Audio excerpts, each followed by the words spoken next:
A lot of travel stress is blamed on airports, airlines, border officers, or bad luck. But for many retirees, the real problem starts earlier. It starts at the kitchen table, when the trip looks booked and paid for. But the paperwork system behind it is still incomplete. A passport is almost ready. The insurance policy was purchased, but not really understood. Medications are packed, but not documented properly. And entry rules were skimmed instead of confirmed.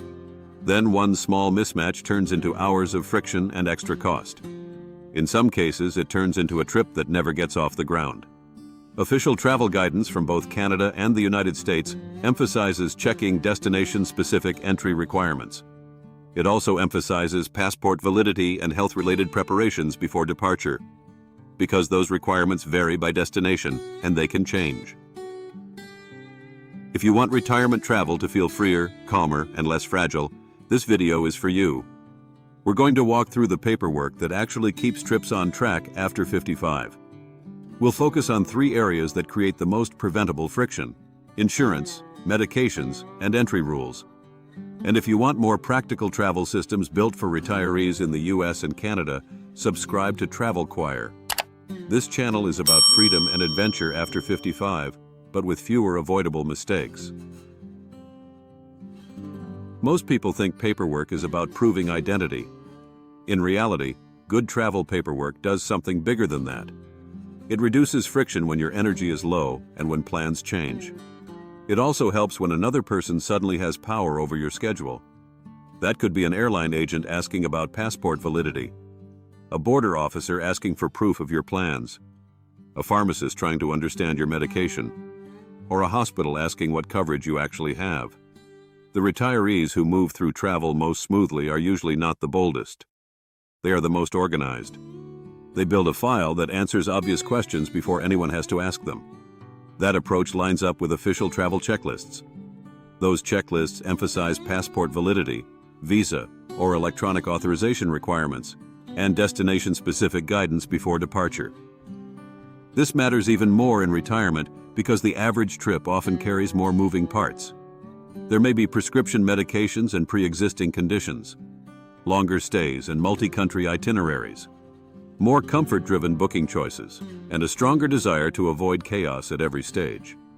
Younger travelers can sometimes improvise their way through paperwork mistakes. Retirees usually travel better when they don't have to improvise at all. The goal is not to carry a giant folder of random printouts.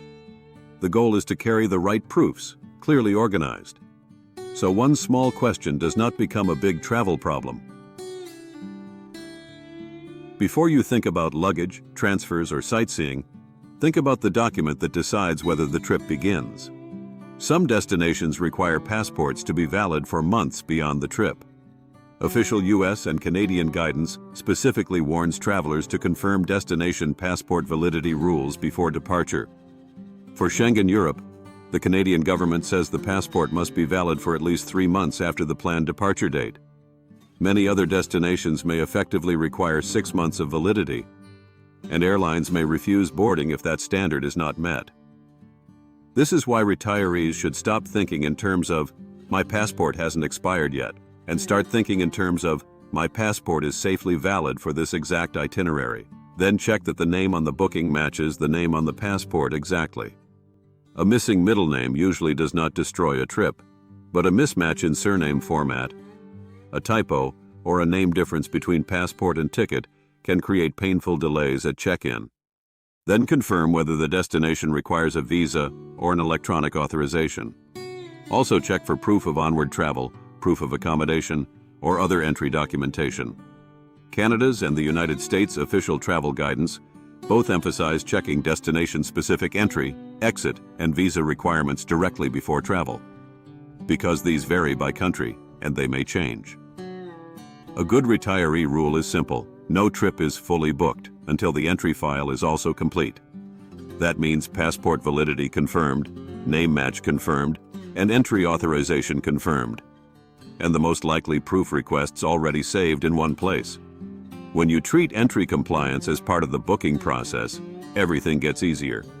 You dramatically reduce the chance that a good trip gets derailed by a boring technicality. This is where many retirees spend money without buying real confidence. They buy a policy because they know they should, but they never really pressure test what it covers. Official government guidance makes the core issue clear. U.S. Medicare and Medicaid generally do not cover medical costs abroad, and the Government of Canada warns that provincial or territorial coverage may pay only a small part of costs, if any, outside the country. That is why both governments push travelers to understand travel medical coverage before leaving. For retirees, the right question is not, "Do I have insurance?" The right question is, what problem is this policy truly solving? Does it cover emergency medical care, medical evacuation, pre-existing conditions under the policy's terms, trip interruption, access to assistance lines that can actually coordinate help when something goes wrong? Government travel guidance specifically highlights pre-existing conditions. Emergency assistance access, evacuation, and repatriation are issues travelers should review before departure. This is especially important because many retirees do not fear the dramatic disaster nearly as much as the messy middle. They worry about a hospital visit abroad, a medication issue, a family emergency that forces a sudden change, or a condition that flares up just enough to ruin logistics and create major expense. Good insurance planning is less about fear and more about preserving options. It gives you a way to act early, instead of delaying care, guessing what is covered, or making decisions based only on cost in the middle of stress. So before departure, do not just save the policy PDF and move on. Save the emergency contact number, the policy number, and the coverage summary. Also save the conditions or exclusions most likely to matter to you. If you cannot explain your own policy in plain language, then you do not yet have an insurance system. You only have an insurance receipt. Medication paperwork is one of the easiest places to make a small mistake, and that small mistake can create outsized stress. The Government of Canada advises travelers to keep medications in original, labeled containers. Carry a copy of the prescription showing the generic and trade names. Carry a doctor's note explaining why the medication is being taken, and keep medications in carry-on luggage. It also warns travelers to confirm whether their medications are legal in the destination country before departure. That guidance points to a very practical retiree system. First, never assume that because a medication is normal at home, it will be simple abroad. Second, do not combine pills into generic travel containers for convenience if doing so strips away the labeling that proves what the medication is. Third, separate your medication planning into 3 questions. What you need daily, what proof you need to carry, and what you would do if the medication were lost, delayed, or questioned. That is the paperwork mindset retirees need. Not panic, not overpacking. Just proof, clarity, and backup. And this is where one simple checklist can save you a lot of mental load.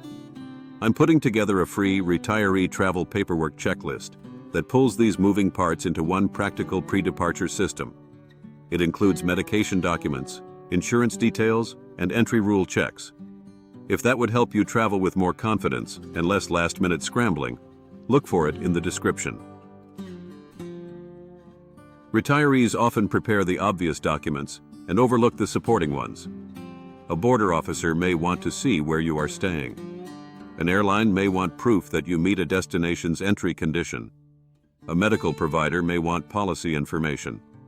A replacement pharmacy may need the exact generic name of a medication. None of these are dramatic requests. But each one becomes harder when the answer is buried in email, split across apps, or dependent on a weak internet connection. That is why your travel paperwork should include more than identity documents. It should also include proof of accommodation and core itinerary confirmations. Insurance contact details, medication information, and whatever entry-related proofs your destination commonly expects. Government travel checklists emphasize checking visa and authorization rules, passport validity, and destination-specific conditions before you leave, because the precise paperwork burden depends on where you are going. The smartest way to do this is not to print everything under the sun. It is to build a clean master folder digital and offline, with a small paper backup for the most important items. Think of it as a friction reduction file. If your phone battery dies, you still have what matters. If Wi-Fi is poor, you still have what matters. If someone asks you a very ordinary question in a stressful moment, you can answer it fast and move on. The retirees most likely to be surprised at the airport are often the ones who are responsible in every other area of life. They book early, pack carefully, and follow instructions. But they make one mistake. They assume that common sense will override technical rules. It often does not. Travel guidance from Canada and the United States is very direct on this point. Travelers should check destination entry, exit, and visa requirements using official destination information, because requirements vary and they can change. The classic errors are predictable. A passport is valid, but not valid long enough. A traveler assumes no visa is needed, but an electronic authorization or other approval actually is, but not documented well enough. A traveler focuses on getting into the country, but forgets that airlines may enforce boarding rules before the destination ever gets a chance to do so. And perhaps the most common mistake of all is treating old travel experience as if it were current information. The fact that a trip worked smoothly 3 years ago does not mean the documentation logic is unchanged now.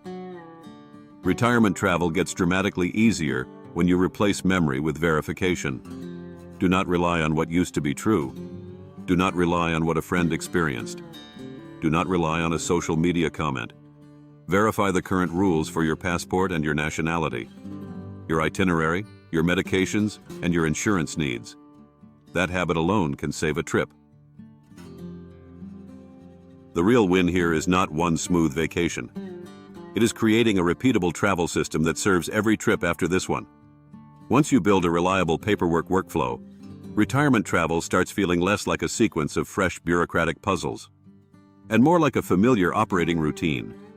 You update the passport check, confirm the entry rules, refresh the insurance file, review the medication documents, and go. The process becomes lighter because the structure already exists.